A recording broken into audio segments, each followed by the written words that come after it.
É numeroso, muito numeroso, o exército de Dom Sebastião, nomeadamente esse que agora avança com grande dificuldade a partir de Arzila em direção a Larache por terra.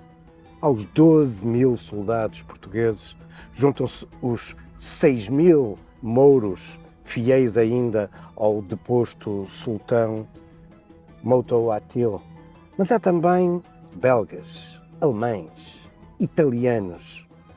Uma grossa coluna que, contudo, se confronta com as altas temperaturas do interior marroquino, com a dificuldade do terreno, com a dificuldade em fazer avançar um numeroso conjunto de viaturas. A verdade é que apenas 2 dias depois, Dom Sebastião arrepende-se dessa decisão e decide voltar a Arzila e, sim, atacar a Praça Forte de barco. Envia 40 emissários que regressem rapidamente a Arzila, mas é tarde demais. As embarcações já tinham partido em direção a essa cidade, ficando à espera do exército, que, em boa verdade, nunca chegará. Quando a resposta chega a Dom Sebastião, tal coincide também com 500 espanhóis aventureiros que se vêm juntar ao seu exército. Tal dá-lhe ânimo e decide, então, prosseguir por terra em direção a Larache, tomando o caminho que o levará até Alcácer Quibir. Também nós continuamos neste raid por terra, rumo a esse fatídico local.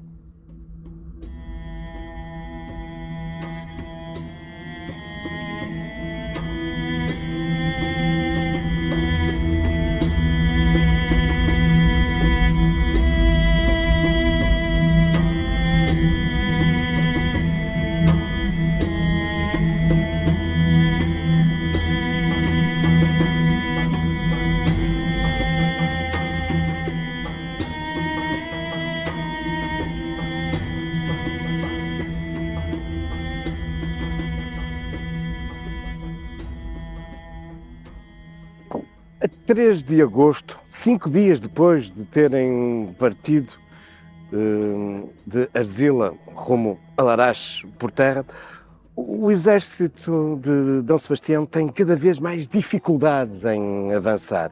Às altas temperaturas vão agora também juntar-se cada vez mais as dificuldades do terreno. E, claro, a dificuldade de progressão dos muitos que, não soldados, acompanham a coluna. Muita criadagem, mulheres, crianças e também muitos carros, claramente com uma excessiva bagagem. Também muitas cabeças de gado para alimentar a coluna. Mas a temperatura é de tal forma excessiva que o exército passa a avançar apenas durante a parte da manhã.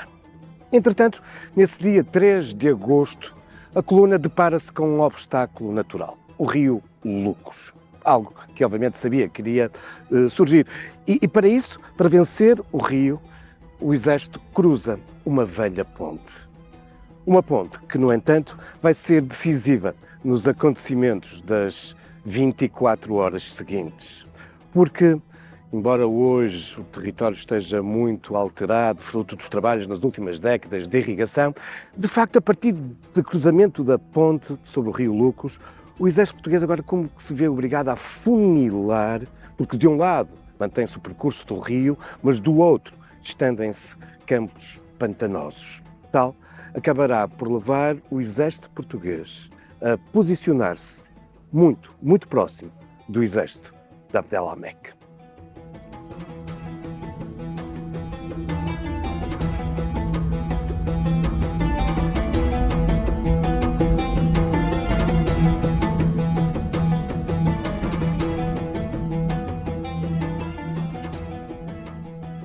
Estamos longe de imaginar que este hoje bucólico campo de trigo foi o cenário da maior tragédia militar portuguesa. Estamos, com efeito, nos vastos campos, na planície, junto a Alcácer Quibir, à povoação de Alcácer Quibir. Depois de cruzar a ponte, depois de algum modo estarem condicionados na sua avançada por Larache pelas condições do terreno. Com efeito, o exército de Dom Sebastião acaba por, aqui, junto ao Alcácer Quibir, ficar a uma curta distância do enorme exército de Abdel-Lamek. Há uma clara desproporção. Se o exército de Dom Sebastião não chega aos 25 mil homens, do lado de Abdel-Lamek são mais de 60 mil. Claro que existe, da parte portuguesa, uma grande confiança na superioridade das armas de fogo, dos canhões, que, no entanto, estão a ser um dos grandes problemas nesses 5 longos dias de travessia, uma vez que os pesados carros que transportam os canhões contribuem para este demorar do avançar das tropas, além de todos os outros carros que transportam as mercadorias. Durante algum tempo, os dois exércitos vão se mirar. Está já no final do dia, começa a anoitecer. E, nessa noite, vários fidalgos tentam convencer Dom Sebastião que o ideal seria atacar durante a noite. É um tipo de cenário a que o exército marroquino não está habituado. E, por outro lado, alguns poucos dos marroquinos que abandonaram o outro lado e se juntaram ao lado de Dom Sebastião e de Motoakil, dizem que do lado de Abdel-Lamek vive-se algum espírito de interrogação, de instabilidade, porque sabe-se que Abdel-Lamek vem muito doente. Fala-se mesmo que terá sido envenenado. Contudo, Dom Sebastião recusa e diz que não, que o confronto vai ter que ser à luz do dia. Manda abater muitos dos animais de carga, distribui alimento, carne, pelos seus soldados e vai visitá-los durante a noite, dando-lhes ânimos para a batalha que vai ter início, de facto, na manhã do dia seguinte. E, num primeiro momento, a avançada portuguesa vai se saldar por um grande êxito. Consegue penetrar bastante por entre o exército marroquino. E esse sucesso seria provavelmente ainda maior se soubessem o que entretanto tinha acontecido. Mas o exército português não sabe. E o exército de Abdel-Lamek também não vai saber. Mas o que é que tinha acontecido assim de tão surpreendente é que um dos 3 reis envolvidos nesta guerra, Abdel-Lamek, acabara de morrer. Em algumas versões morre ainda na sua tenda. Noutras versões morre quando tenta subir para o cavalo na sequência da avançada portuguesa. Certo é que o seu corpo é levado rapidamente para a tenda e a sua morte é um segredo que vai ser crucial para o que vai acontecer durante as horas seguintes.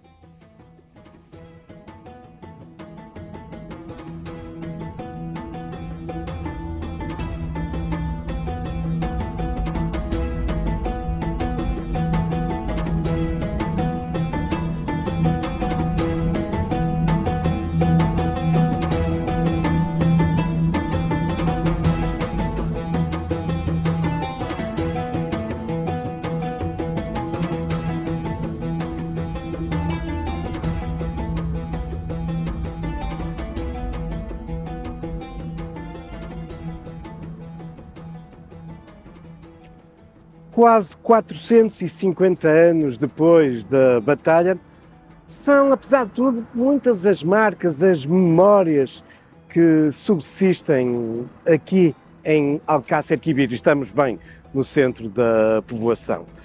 Desde logo, não muito distante dos vastos campos que ainda hoje podemos observar e onde estávamos há pouco, coincidentes com o terreno onde teve lugar a batalha, podemos contemplar um monumento que evoca esta batalha dos 3 reis, a batalha onde morreram os 3 reis. E junto desse monumento, ainda talvez com mais destaque, um monumento memória, um monumento funerário do sultão que aqui perdeu a vida, Abdel-Malek. Mas também aqui, bem no centro da cidade, podemos observar um extenso painel que nos evoca essa batalha. Uma intervenção claramente contemporânea.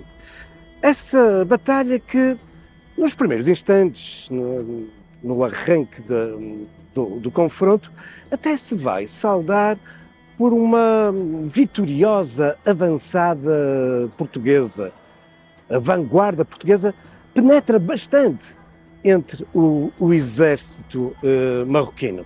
Mas importa dizer que este confronto foi também, na época, uma das primeiras grandes confrontações de duas técnicas diferentes que procuravam responder ao desenvolvimento das armas de fogo. A técnica europeia e a técnica desenvolvida pelos otomanos, que claramente estão a influenciar aqui o exército do sultão marroquino. E essa técnica passava por uma disposição do exército, uma disposição de terreno aluada, em forma de meia-lua, sintomático, até porque esse é um dos principais símbolos do Islão, sendo que nas alas dessa meia-lua se encontrava a cavalaria e no centro a infantaria. E por isso, quando o exército português avança, vai em direção à infantaria. Mas, muito rapidamente, as alas, a cavalaria marroquina começa a envolver o exército português. Mas um outro fator vai contribuir para que rapidamente no terreno a situação se comece a inverter.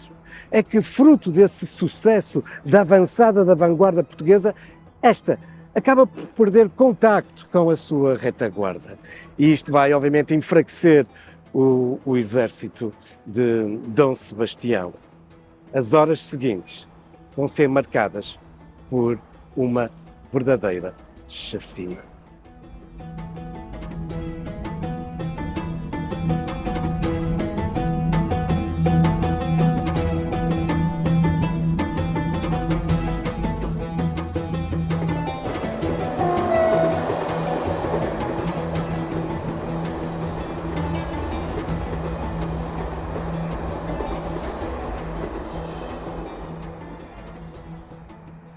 A estratégia marroquina resulta claramente. Desde meados da manhã que o sentido da batalha se inverte totalmente. A cavalaria marroquina funciona como uma tenaz que cerca o exército português. O número de mortos vão se sucedendo. Alguns anos depois, alguém que participou na batalha vai nos descrever de um modo tenebroso o que aconteceu durante essas horas. Pelo que muitos que eu vi se iam como leões raivosos meter por eles desesperados, fazendo feitos também desesperados e proezas que não ouso contar-vos.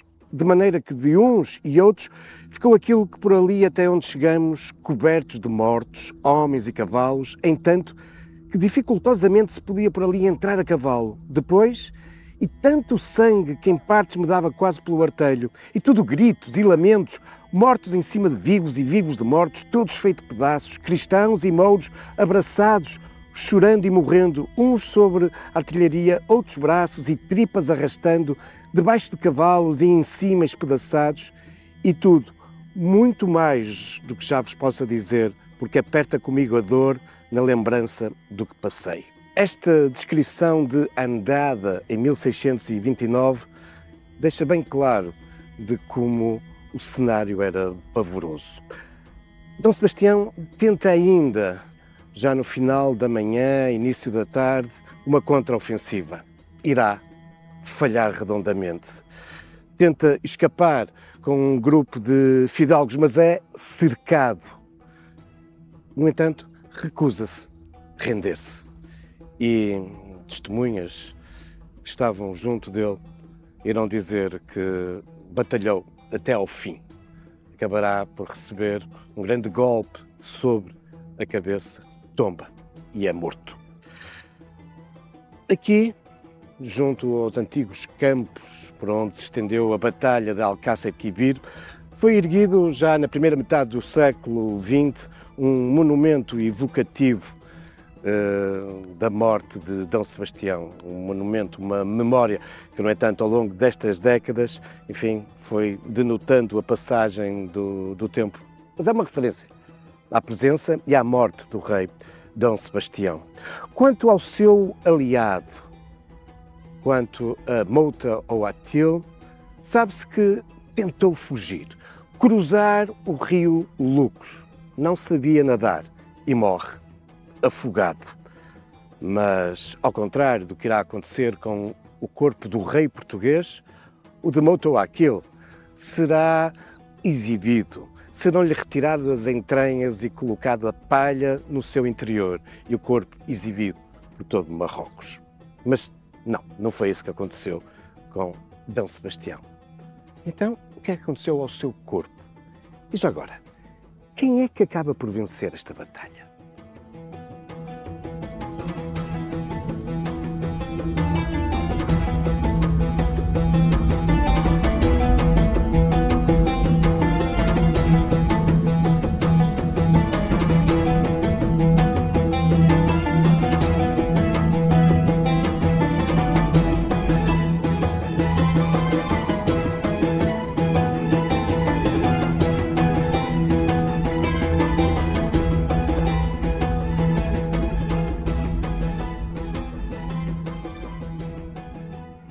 Estava a vez na altura de falarmos, mas afinal, quem foram os grandes vencedores desta batalha de Alcácer Quibir? Logo mal podemos dizer que são duas personalidades. Uma delas, por incrível que pareça, é um português. Redouão, o renegado, era o lugar-tenente de Abdel-Malek, esse português que há muito se havia passado para o lado do sultão. E é ele que, logo após a morte do sultão, vai simular que ele se mantém vivo dentro da sua tenda. E é ele que vai dando supostas instruções do sultão, comandando as tropas, levando-a à vitória sobre o exército de D. Sebastião. E é também Redouão que vai ter um papel importante em torno daquele que é a outra grande figura vitoriosa da Batalha de Alcácer Quibir. Nada mais, nada menos do que o irmão, um outro irmão de Abdel-Malek. Ora, na sequência da morte do sultão, também do seu sobrinho, é agora este irmão de Abdel-Malek, Al-Mansur, que se torna no novo responsável máximo, no novo sultão de Marrocos.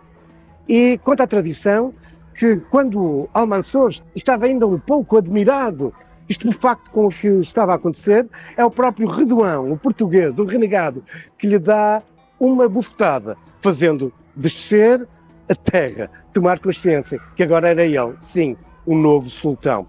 E é perante Al-Mansur, é perante esse novo sultão, que nessa noite é identificado o corpo do rei português.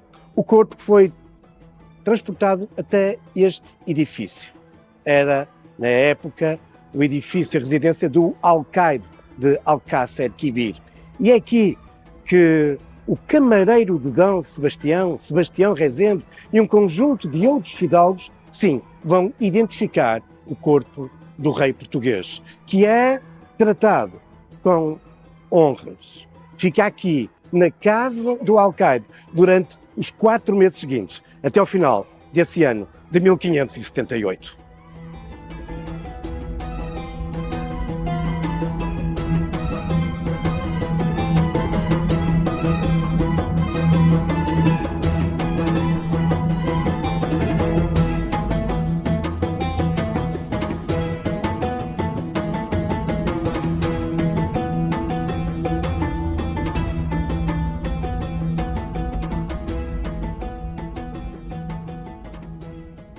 E aqui estamos, junto a Larache, o povoado onde era suposto ter chegado o exército de D. Sebastião, mas que aqui nunca chegou ao encontro das embarcações que ao largo esperavam por si para tomar a cidade.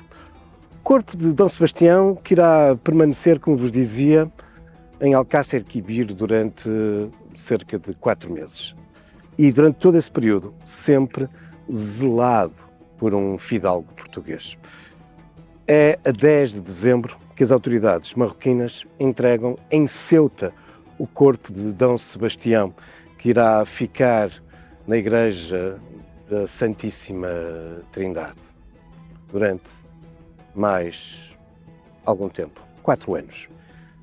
Em 1582, o corpo será levado para Portugal, para o Mosteiro de Jerónimos, colocado no transepto, onde irá permanecer durante cerca de um século. Em 1682, passa para o túmulo, onde até hoje o podemos contemplar. Só que, entretanto, vai-se gerando um mito de que, afinal, aquele corpo que tinha sido identificado pelo seu camareiro e pelos fidalgos portugueses, esse corpo que tinha sido zelado em Alcácer Quibir e que depois tinha sido entregue pelos marroquinos às autoridades portuguesas em Ceuta, esse corpo não era o Dom Sebastião. Dom Sebastião teria mesmo conseguido escapar e, por isso, alimentando um mito de que ele regressaria a Portugal numa manhã de nevoeiro para libertar os portugueses do jugo espanhol. Um mito que se vai prolongar durante os séculos seguintes, nomeadamente em momentos em que a independência portuguesa está em perigo, como por exemplo no início do século XIX, a quando das invasões francesas, ou quando as crises profundas se instalam no nosso país, no início do século XX. Enfim, Fernando Pessoa fala-nos muito desse espírito sebastianista, desse desejo dos portugueses de que Dom Sebastião regresse para salvar o país.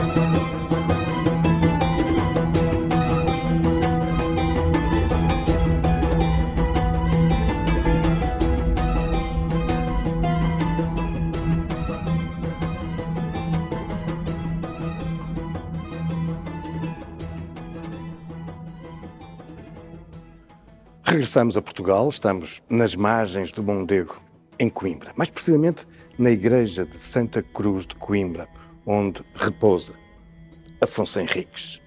E está talvez na altura de perguntar, mas afinal, o que é que aconteceu à espada do primeiro rei de Portugal? A espada que os monges tinham autorizado Dom Sebastião a levar para Marrocos, para Alcácer Quibir. Não sabemos em rigor o que aconteceu à espada. O mais provável é ela ter-se perdido nessa terrível batalha. Certo é que sabemos que existe uma ausência de registro que não deixa de ser sintomático. Se havia tido todo aquele cuidado por parte dos monges em registrar o pedido de Dom Sebastião, a preparação e a entrega da espada a Dom Sebastião, não temos depois nenhum registro sobre o regresso da espada. E por isso, sim, o mais provável é ter-se perdido mesmo em Alcácer Quibir.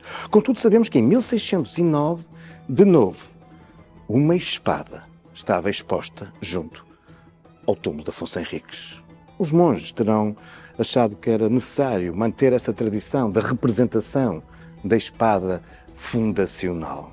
Certamente que na altura toda a gente saberia que essa espada era uma suposta réplica, mas com o passar dos tempos, dos séculos, caiu no esquecimento que se tratava de uma réplica e, para todos os efeitos, era a verdadeira espada de Afonso Henriques. Era nisso que Dom Pedro IV acreditava quando mandou retirar daqui a espada e levá-la para esse Museu do Porto. Essa mesma espada que hoje observamos no Museu Militar e que é, definitivamente, como provou esse estudo do professor Mário Barroca, uma produção de final do século XVI, início do século XVII, batendo certo, por isso, com esta cronologia da substituição da espada. Enfim, um mito, tal como o sebastianismo. Mas mitos, existem muitos na nossa história, na nossa identidade. Mas isso são já outros factos, também algumas lendas, futuros caminhos da história.